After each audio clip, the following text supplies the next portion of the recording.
Comment calculer la racine carrée d'un nombre? C'est ce que l'on va voir de suite dans cette leçon, c'est parti! Juste avant de parler de la racine carrée d'un nombre, assure-toi que tu saches bien calculer le carré d'un nombre, comme on te le demande ici, dans cet exercice. Je rappelle rapidement que lorsque l'on te demande de calculer le carré d'un nombre, eh bien tout simplement, on te demande de multiplier un nombre par lui-même. Donc juste avant de commencer la leçon sur les racines carrées, assure-toi que tu saches bien ici calculer le carré des nombres suivants. Bien évidemment, je corrige juste après, c'est à toi.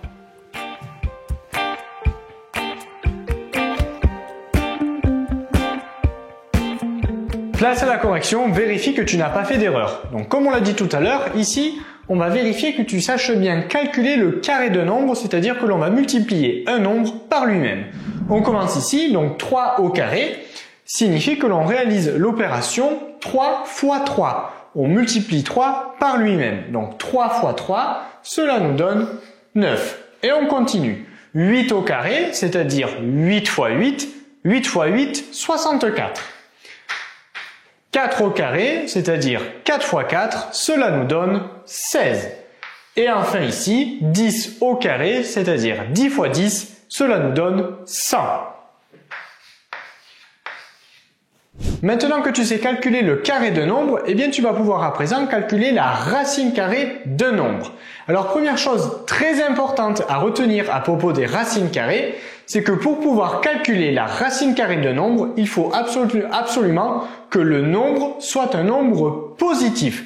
C'est ce que l'on a écrit ici. On part d'un nombre A qui est un nombre positif. Par conséquent, il n'est pas possible de calculer la racine carrée d'un nombre négatif. Donc première chose très importante à retenir, pour calculer la racine carrée d'un nombre, il faut que ce nombre soit un nombre positif. Ok, on part donc d'un nombre positif que l'on va donc ici communément appeler A dans la leçon. Pour calculer la racine carrée de A, que l'on note donc via ce symbole, donc ce symbole qui ressemble à un V, c'est donc le symbole de la racine carrée. Eh bien, lorsque l'on souhaite calculer la racine carrée du nombre A, eh bien, on cherche le résultat de la racine carrée du nombre A va être le nombre positif. Donc la deuxième chose très importante à retenir, c'est que le résultat va être un nombre positif.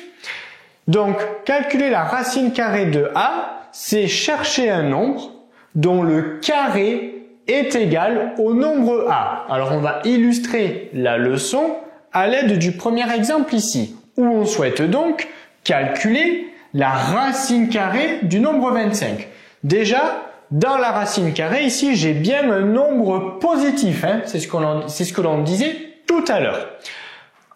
Ici, comme résultat, là aussi, je dois avoir un nombre positif. Donc le résultat de la racine carrée d'un nombre va me donner là aussi un nombre positif. Donc ici, ne m'écris pas comme résultat un nombre qui est négatif. C'est ce qui est écrit ici dans la leçon. La racine carrée de A est le nombre positif. Donc le résultat ici, c'est un nombre positif dont le carré est A. Et bien tout simplement, ici, on va faire l'opération inverse que l'on a faite ici. En effet, calculer la racine carrée du nombre 25, eh bien, ici, on cherche un nombre qui, élevé au carré, c'est-à-dire ce nombre multiplié par lui-même, doit me donner comme résultat 25. Donc là, on va s'aider des tables de multiplication, parce qu'ici, j'ai pris un exemple facile. Dans les tables de multiplication, quel nombre multiplié par lui-même me donne comme résultat 25? Eh bien, tout simplement, c'est le nombre 5.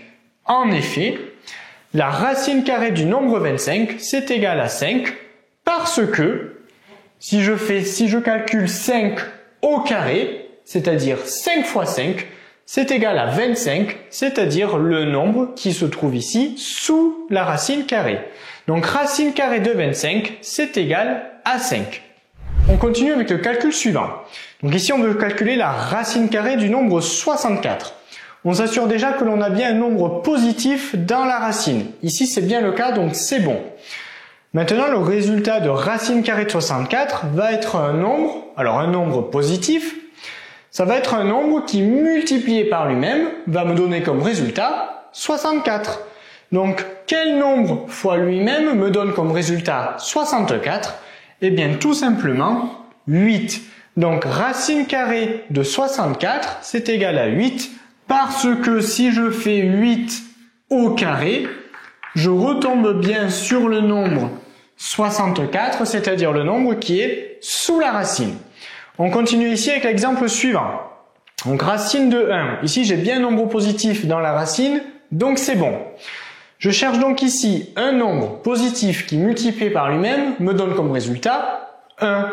Quel nombre fois lui-même me donne comme résultat 1? Eh bien, tout simplement 1. Donc, racine de 1, c'est égal à 1, car, alors on peut ici écrire à chaque fois la justification au début pour s'aider.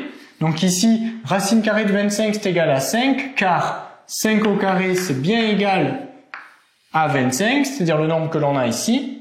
Racine carrée de 64, c'est égal à 8, car 8 au carré, c'est égal à 64, c'est-à-dire le nombre que l'on retrouve ici. Et là, car 1 au carré, c'est égal à 1, c'est-à-dire le nombre que l'on a sous la racine. On continue avec l'exemple suivant, et tu vas voir que ça se complique un petit peu. On souhaite donc calculer ici la racine carrée du nombre 17. Je cherche donc un nombre ici qui, multiplié par lui-même, me donne comme résultat 17. Problème, on ne connaît pas dans les tables de multiplication de nombres qui, multipliés par lui-même, me donnent comme résultat 17. Ici, les nombres 1, 64, 25, c'est ce que l'on appelle des carrés parfaits, c'est-à-dire ce sont les carrés des nombres entiers naturels. Ainsi, 25, c'est un carré parfait parce que c'est le carré du nombre entier naturel 5. 64, lui aussi c'est un carré parfait parce que c'est le carré du nombre entier 8. Du nombre entier naturel 8 parce qu'il faut bien avoir ici des nombres positifs. Problème, c'est que je ne connais pas de nombre entier naturel dont le carré est 17. Par conséquent, pour calculer la racine carrée de 17, il faut utiliser la calculatrice.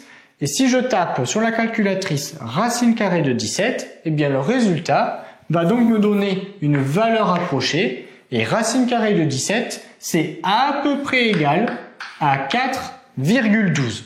Maintenant, si je fais l'opération inverse, eh bien si je fais 4,12 élevé au carré, c'est-à-dire 4,12 fois 4,12, eh bien le résultat va me donner un nombre qui se rapproche de 17, mais qui n'est pas 17, parce qu'ici, on a donné une valeur approchée.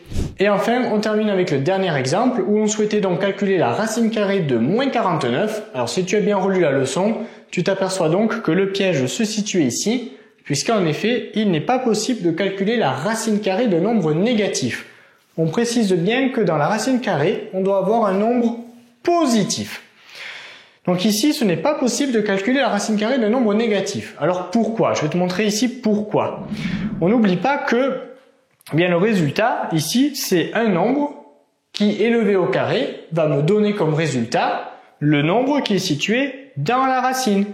Or, il n'existe pas de nombre qui, élevé au carré, va me donner un nombre négatif à cause de la règle des signes.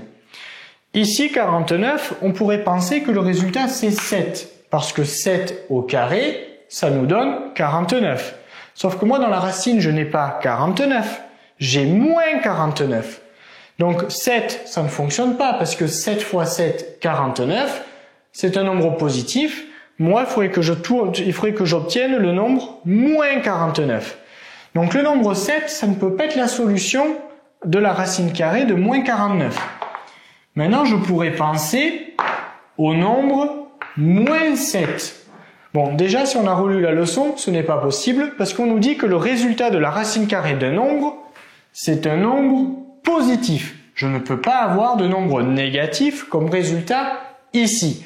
Et de toute manière, ça ne marche toujours pas, parce que si je fais moins 7 au carré, moins 7 fois moins 7, la règle des signes nous dit que moins fois moins, ça nous donne plus. Et bien, le résultat de moins 7 au carré, ça me donne à nouveau 49. Or, dans la racine, j'ai moins 49. Donc ici, ce n'est pas possible parce qu'il n'existe pas de nombre dont le carré va être égal à moins 49. Donc finalement, ici, calculer la racine carrée de moins 49, eh bien, ce n'est pas possible. C'est impossible. On termine ici avec deux petites équations qui font intervenir les racines carrées. Donc par exemple, ici, les équations du type x au carré égale 16. On cherche donc à déterminer x, et on cherche donc ici à déterminer un nombre x, le nombre x qui, élevé au carré, me donne comme résultat 16. Donc là, pour résoudre ces équations, eh bien à l'étape d'après, je vais écrire que x, eh bien c'est égal, donc on voit ici que le signe du carré a disparu, donc x, ça va être égal à racine carrée de 16, et donc x, ça va être égal à quoi? Quel nombre fois lui-même me donne comme résultat 16?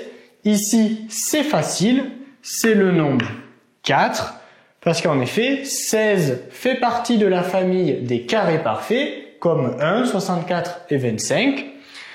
X, c'est bien égal à 4, car 4 au carré, c'est égal à 16. Donc racine carrée de 16, c'est égal à 4, car 4 au carré, c'est égal à 16, c'est-à-dire le nombre qui est écrit ici sous la racine. De la même manière, si on veut trouver ici le résultat de cette petite équation, x au carré égale 36, on va écrire que x, c'est égal à racine carrée de 36. Quel nombre fois lui-même me donne 36? Eh bien, c'est le nombre 6. Cette leçon est désormais terminée. Abonne-toi à la chaîne pour ne rater aucune de nos prochaines vidéos et on te dit à très vite dans une autre leçon de petits savants.